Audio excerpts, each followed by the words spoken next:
Il a été souvent montré que la mort de Christ avait et a un double aspect. Premièrement, l'aspect substitutif, qui est unique, isolé et définitif. Rien ne peut y être ajouté, ni prendre part à son efficacité substitutive et rédemptrice. Nous recevons le bénéfice comme un don par la foi, et nous sommes justifiés.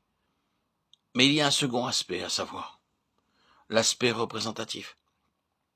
Ici, nous-mêmes, dans l'état déchu de notre nature adamique, nous sommes inclus. Dans l'aspect substitutif, notre péché est traité. Dans l'aspect représentatif, nous sommes nous-mêmes traités, alors que les deux façons sont de façon vitale et fondamentale, en rapport avec notre salut. Dieu nous montrera l'importance du second lorsque nous viendrons à désirer vivre la vie de Christ et accomplir son dessein. L'Ancien Testament met souvent l'accent en type et en enseignement sur ce second aspect. Abraham dut être séparé de son pays, le monde, de sa famille, les relations naturelles, et de la maison de son père, le vieil homme. Ainsi qu'un écrivain l'a fait remarquer, sa vie entière fut une application constante du principe de mort sur les nombreuses phases de l'homme naturel. Il fit les premiers pas quand il sortit du pays des Chaldéens, mais sa marche fut arrêtée à Haran jusqu'à la mort de son père. On ne peut pas emmener le vieil homme de l'autre côté du Jourdain, qui représente la croix. La vieille vie ne peut pas passer les frontières des lieux célestes.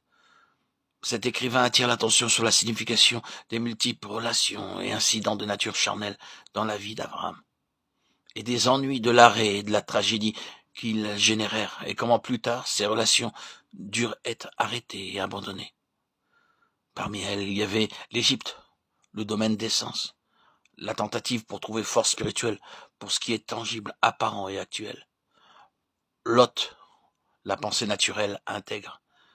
Le neveu, la pensée spirituelle et la pensée naturelle semblent si unies au début qu'il est difficile de les distinguer.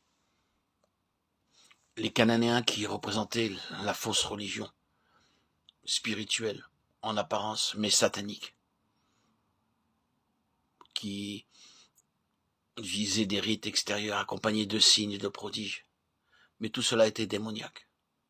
Et enfin Agar et Ishmaël, qui représentent l'opportunité, tenter d'obtenir des fins spirituelles de façon naturelle, essayant d'être fructueux, et ceci à travers l'effort personnel. Voilà ce que représentent ces opportunités, des moyens charnels pour des raisons naturelles. On peut suivre ce principe dans d'autres détails de sa vie, mais nous contenterons simplement de vous le faire remarquer. Pour entrer dans les conditions et l'abondance d'une alliance éternelle, Abraham devait être un homme de l'esprit, un homme spirituel, et ceci sur une base de foi.